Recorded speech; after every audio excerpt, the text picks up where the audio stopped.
Hi guys, Mike here at tabletby.com, and this is a clip you've been probably expecting for a while. We're having here an Android 4.0 IceCream Sandwich powered tablet. It's the Asus iPad Transformer Prime on a Tegra 3 platform, and next to it there is the iOS 5 powered Apple iPad 2. So these are right now the most appreciated operating system you get on tablets. This is the latest version of Android, and this is the latest version of iOS. I'm going to have a quick look at this and compare them in terms of everyday use and in terms of basic applications and features. So first of all, you will notice that there are some changes in terms of UI. Differences in terms of UI. This one comes with a row of buttons here on the back. On the bottom you have multiple home screens, and all these home screens are actually adjustable. You can add widgets, which is quite cool. And for instance, you have a big email widget, and you can see the new emails without having to go to a specific application. You can also add icons like you do on this one, and you can group icons together like this if you want to. On this one, things are a bit different. You can only add icons. You can still group them together and get folders. They will look like this, while on this one they look like this. So I would say that overall the entire folder and the entire home screen part of the UI is better on Android than it is on iOS. Now, because on iOS it's actually simpler, before having Tegra 3 powered tablets and Android 4.0, overall operation navigation was smoother and faster on iOS, but right now I really can't see any difference here. You can see that changing between screens is very fast as well. Now there's also the notification system.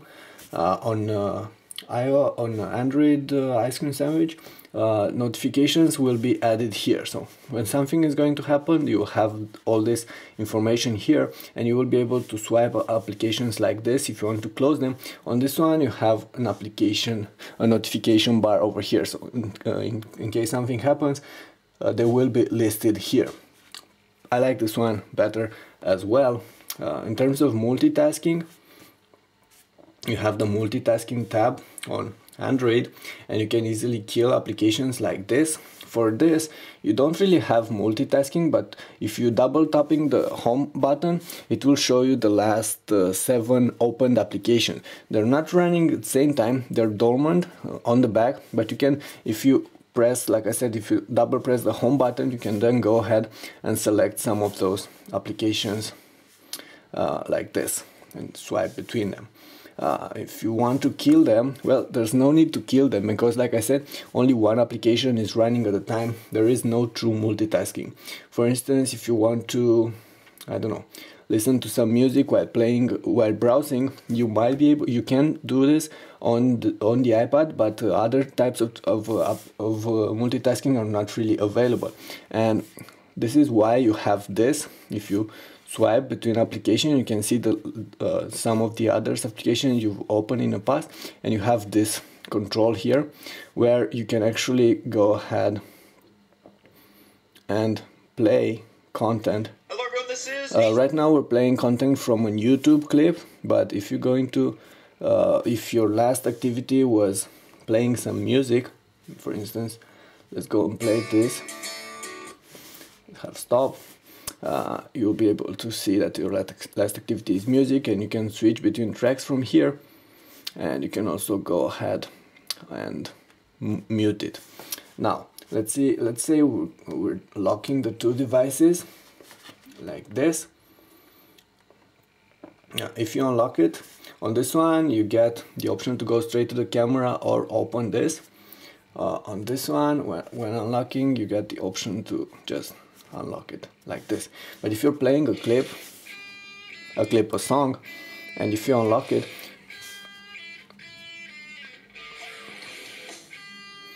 so you will be able to lock it and still have the clip playing in the background, which is a cool thing. Okay, so those are just some of the notifications. Let me also show you the keyboard. on both of these. Now this is not the standard Android keyboard, this is the standard Android keyboard. Okay, postpone for 1 day. Alright. So you're going to notice there are some layout differences. Overall, I think I like more the keyboard on iOS. I still like it more, but this is quite good. Okay, it has good feedback. On this one, there's actually no feedback at all. This one has tactile and sound feedback, so it's quite okay. Still, if you want to access more buttons, you're going to have to press multiple keys on both of these. Now, the Transformer Prime also comes with this, which is the modified version of the keyboard, which is actually quite good. One thing I don't like, the backspace is right here on the bottom, which is something you don't really want to have, and the enter is here right in the corner. So usually you're used to having backspace over here on top, and the search button just under it, like you have on a normal keyboard and like iOS has right here. Okay, now let's go ahead and see all the applications. Like I said, on iOS you just have all these applications on the home screen. There is no other way of seeing them. On this one you have the application folder here, and these are all the apps grouped together. And if you want to, you can go ahead and place one on a different home page like this. So it's very nice thing. If you want to delete an application, you can double click it like this, and it says remove. So it's not deleting it, just removing from the home screen. If you want to delete it, you go in here, and okay, I can't actually delete this one because this is a core application. But let's say I'm trying to delete something else, for instance this one. If you want to uninstall it, just hold tap and hold it, and you have here the uninstall option here in the corner, or the app info. It can take you to the app info. For this one, if you want to delete something, you just have to press it, and all these applications will shake like this, and you can delete it just by pressing the X on the corner. It says do you want to delete things? Yes. You want to go back, just press the home button and it will be back like this.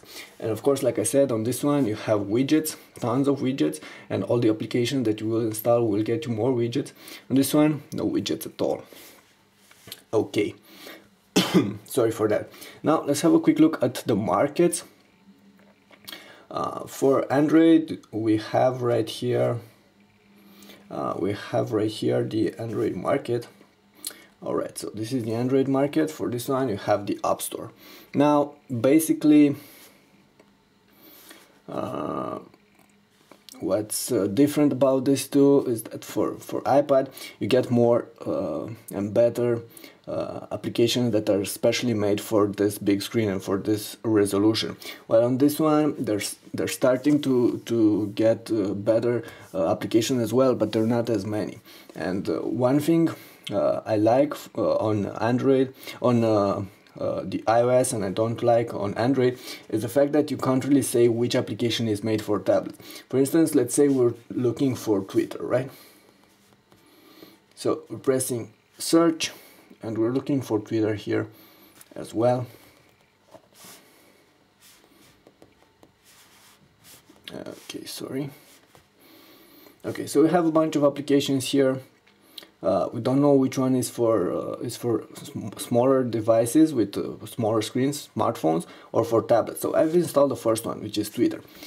For this one, I have the iPad app and the iPhone app, so they're quite separated. I can easily know that these ones are applications for bigger screens that we have on the iPad, and this is for the smaller screen of the iPhone. So there's no way I'll get wrong with this. So what happens?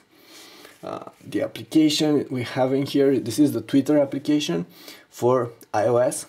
It's a very nice application. I really like it a lot. For instance, if you have all your latest messages here, you have the timeline, and if you want to select something, if you select a message that has a link, it will open it like this. You can go full screen. Okay, you can go full screen like this with that particular message, and you can also open it in Safari if you want to open it in a browser. If you want to write a new message, it goes like this. On this other part, the Twitter application looks like this. So it's not really optimized, it's no way optimized for the bigger screen. It's just the standard application you get on a smartphone as well. So these are two of the problems I'm having right now with Android market. There's no way to tell which application is for a tablet and which is for a smartphone. And on the other hand, a bunch of applications that are very well designed for the iPad and the iOS are pretty poor design for tablets with Android. And this is just one of the examples. This is something I'm using a lot, and this is one of my biggest frustrations with Android right now. Of course, so there's no way for me to postpone it. Anyway, of course, you also have this other thing.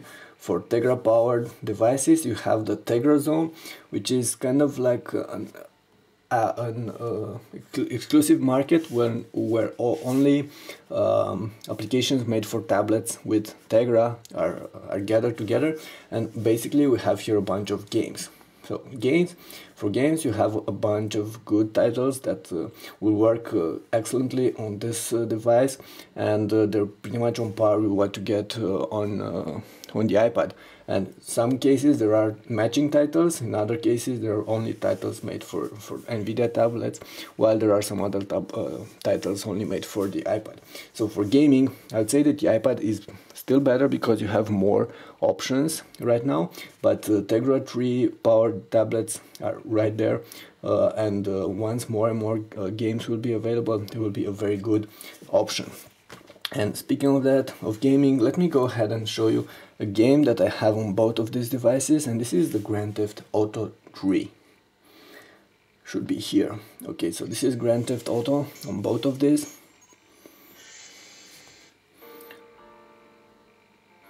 Of course, you notice that Android IceCream Sandwich is optimized for a wider display, while this one is optimized for a 4:3 aspect ratio display. But overall, this application actually looks the same on both. So pressing resume and pressing new game on this one, a bit faster on the iPad, just a bit faster.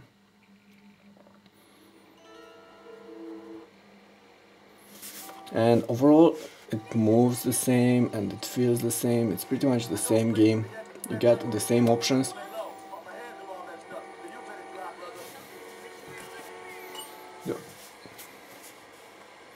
Here we are. Now colors are a bit different. You can see that they're, I don't know, more sepia on this one, and they're wider on the transformer. That but this might be just something that has to do with the screen, not necessarily with the application. Okay, so this is just one of the titles that it's identical on both of these, but like I said, there are titles that are pretty poor optimized for Android. For instance, there is this application called Pocket Legends, which is an online MMO game, which I for one play a lot, and it's very nice, nicely built, very nice textures, very nice buttons for the iOS, and very poor elements for Android. So probably, well, when this Android tablets will get more and more popular and more will be sold, those developers will work on their Android applications as well. Okay, now let's go back and see some of the basic things, and I'm going to start with the browser. Alright, so let's go ahead on our blog and open. Okay, the blog is Tablet Byte, you probably know that. Not going to compare the loading speeds of these two, because the transformer we're having here is still a pre-release model, and there might be some problems with the wireless. Overall, they're loading pretty much the same, and you can see that pinch to zooming works the same as well. Navigating between pages and within a page is fluent on both. On this one you have this very nice bar that helps you scroll faster in very big pages. On this one, if you have a big page, you just have to swipe and scroll like this. It will take a while, which is something I don't like. Tab browsing you have on both of these. You have tabs over here. What you don't have, you have of course bookmarks on both of them. So these are my bookmarked sites here on Android, and these are my bookmarks here on my iPad. They look a bit different, but they basically do the same thing. There are some extra things here though.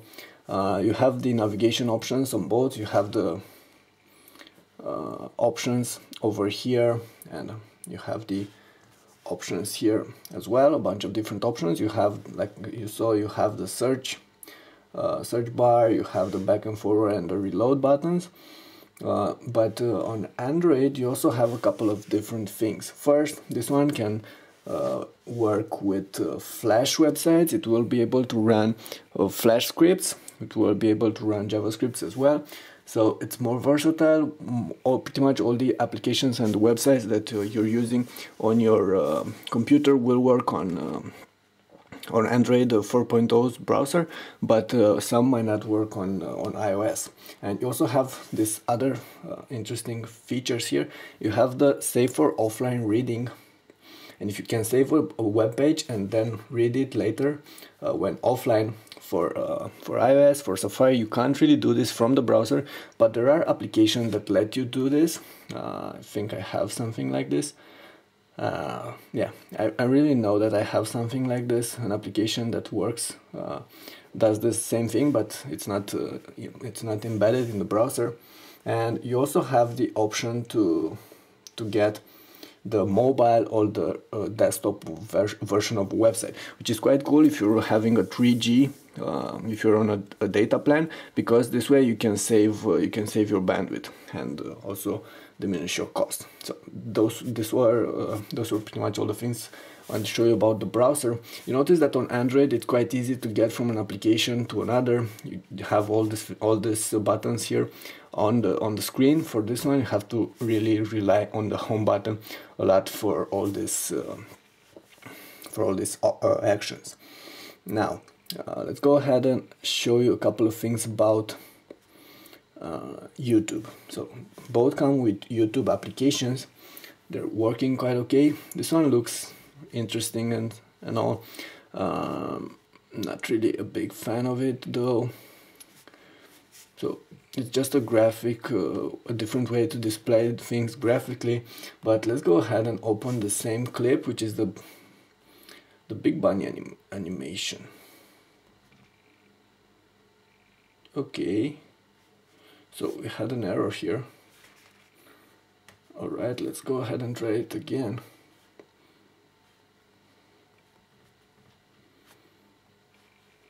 I think it's called a Big Bunny, yeah.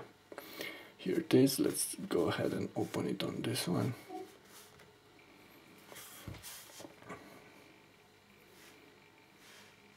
No, I don't want to do this.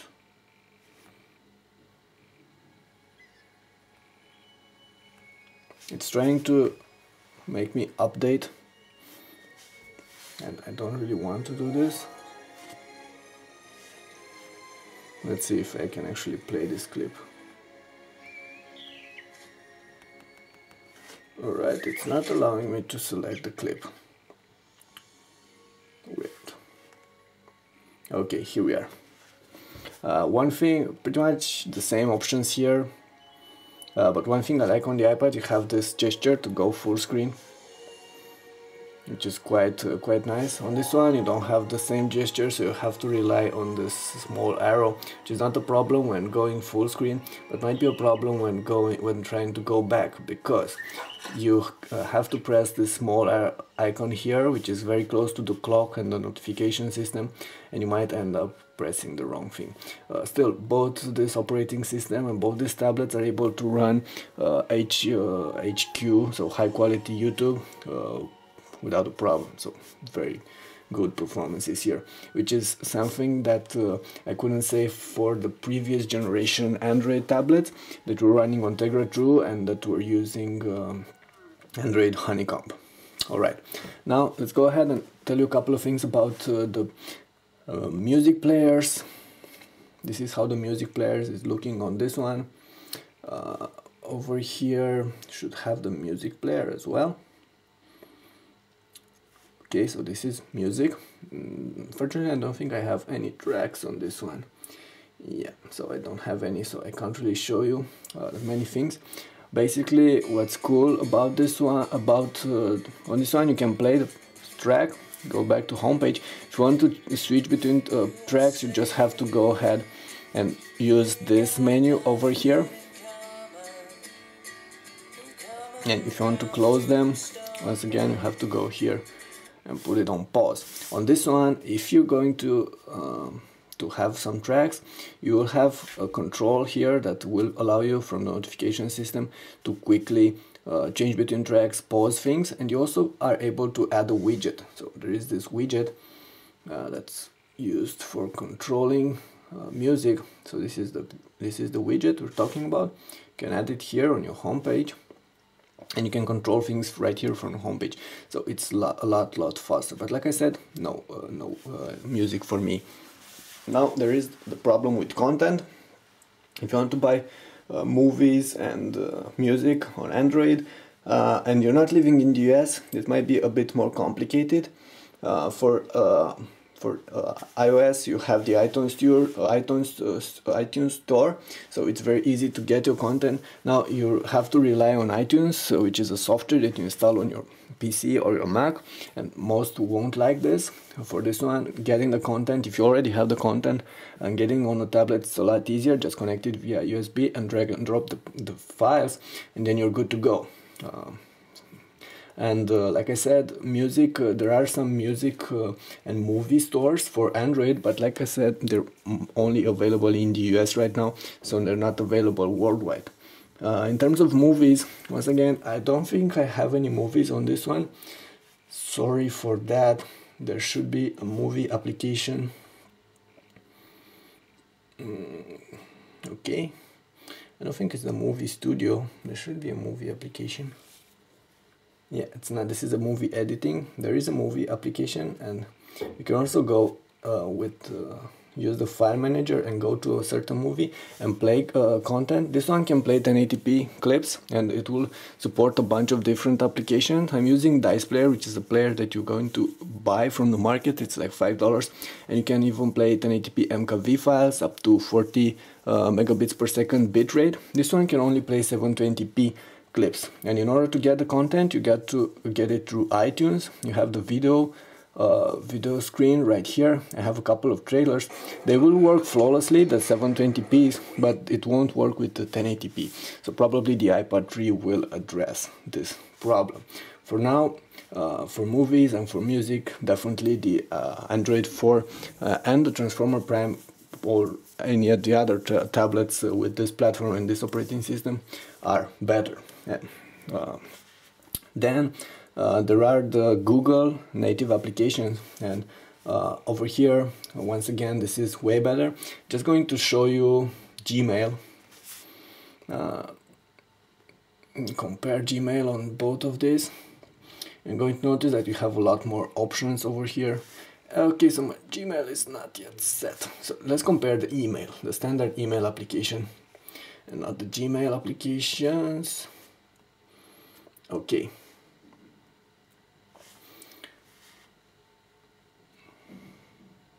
Okay, so this is the standard email application, and you'll notice that you have a bunch more options over here. You can mark an application as spam, which is something that you can't do on this one. An email as spam, and it's easier to reply to a message. You can use reply to all. You have forward, and it's overall a better designed interface. And once again, the Gmail app offers you all of the features that you get on a computer, while the Gmail app for iOS it's not that good. I'm also going to show you the Maps application, which will prove you once again that there are some differences here.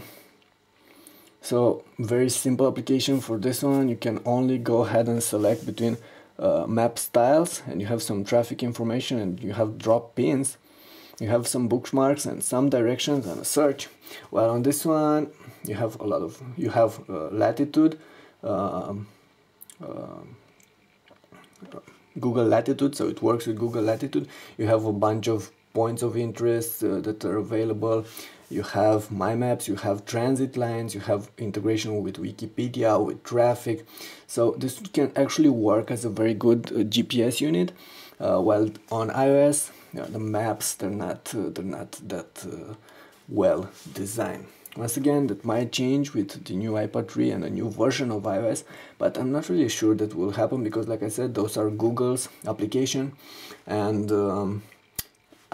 Android is Google's operating system, and this one is their competitor. And pretty much the same things are available for the calendar and for Google Talk and for Google Plus and all these other applications that are better built for Android devices. Now, in terms of other application, like I said, you have the market, but you can't really get the same applications that you get on iOS on Android, because like I said, some of the applications are not available for Android and some are not as well developed. And of course, we're just talking about tablets. So there are applications, but they're meant for smartphones, for devices with a bigger resolution, while for devices with an increased resolution like this HD resolution, they won't be as well optimized as what you get for the iPad. Okay, I think those are pretty much all the things I wanted to tell you right now. Of course, there are issues with battery life and stuff like this. Android 4.0 now brings a better works better with the platforms available on tablets right now. It will use the CPU and GPU elements more efficiently in order to provide better battery life. And actually, the Transformer Prime that you're having here is able to outperform the iPad in terms of autonomy in some conditions. For instance, if running a 720p movie, this one will get like 10 hours. This one will get you like 12 hours of life, which is something interesting. In everyday use, they're pretty much on par, both at about 8 to 9 hours of life, which is quite impressive considering that the previous generation Android tablets were below the iPad with between 1 to 3 hours of life. So this is a new addition. It's not necessarily something that has to do with Android 4.0, but it's more something that has to do with the new platforms, the Tegra 3. Alright, so like I said, those are all the things, most of the things I wanted to show you about Android 4.0 IceCream Sandwich and iOS. If you have more questions, you're free to go ahead and post them below in the comments. For more details, of course, you should go on the site on tabletbyte.com and see our other clips also here on our YouTube channel. Thank you. That was Mike at tabletbyte.com with iOS 5 on the Apple iPad 2 and Android 4.0 IceCream Sandwich on the Asus iPad Transformer Prime.